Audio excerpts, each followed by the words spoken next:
Europe 1, il est 6h48. Europe 1, bonjour, les initiatives positives. Des innovations au quotidien, ça tombe bien, juste après avoir parlé de la tech. Bonjour Jean Z. Bonjour Dimitri, bonjour Ambline. Ce matin, Jean, vous nous expliquez que même les collants n'échappent plus au recyclage. Voilà, désolé de vous ramener au concret, hein. Vous étiez à Vivatech. Ceci dit, on ne quitte pas Vivatech vraiment.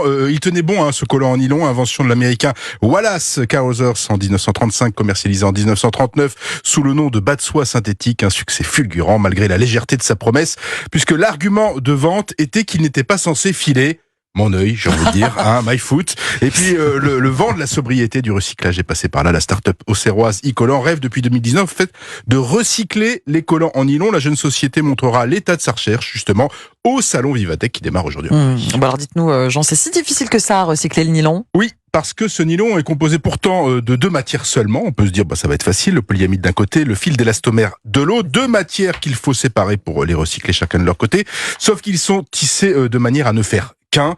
Et je vous ai pas une explication technique. En clair, on a beaucoup de mal à les séparer. Or, c'est la condition sine qua non pour recycler ce bas de nylon. Alors, c'est quoi le truc de cette jeune société pour le recycler, ce nylon ? Alors, pour l'instant, ces solutions de recyclage sont encore en phase de développement. Hein, c'est ce qu'il faut comprendre dans un laboratoire de recherche. La jeune pousse souhaite passer à l'échelle industrielle avec la construction de sa propre usine. C'est à l'horizon 2028. Leur innovation, c'est récupérer le plastique des collants nylon troués ou filés. Bah oui, ça se file. Et pour cela, elle a trouvé la bonne formule chimique pour séparer les différents composants. Alors d'un côté, vous allez avoir le fil nylon, de l'autre, des billes en plastique. Et avec le fil, on va pouvoir fabriquer de nouveaux vêtements, comme des nouveaux collants tout neufs, par exemple, d'ici à quelques années. Et les billes de plastique ? Eh ben, ça va peut-être vous étonner. On va pouvoir en fabriquer, par exemple, des sièges pour les stades de foot. et on peut fabriquer un sacré paquet de sièges pour les stades de foot. En France, sur les 130 millions de paires de collants vendus chaque année, 104 millions finissent à la poubelle ou à l'incinérateur. Ça fait plus de 7000 tonnes de déchets pour ce qui est à la base un produit léger comme une plume. Mais on va donc avoir des bacs à collecter les collants Exactement.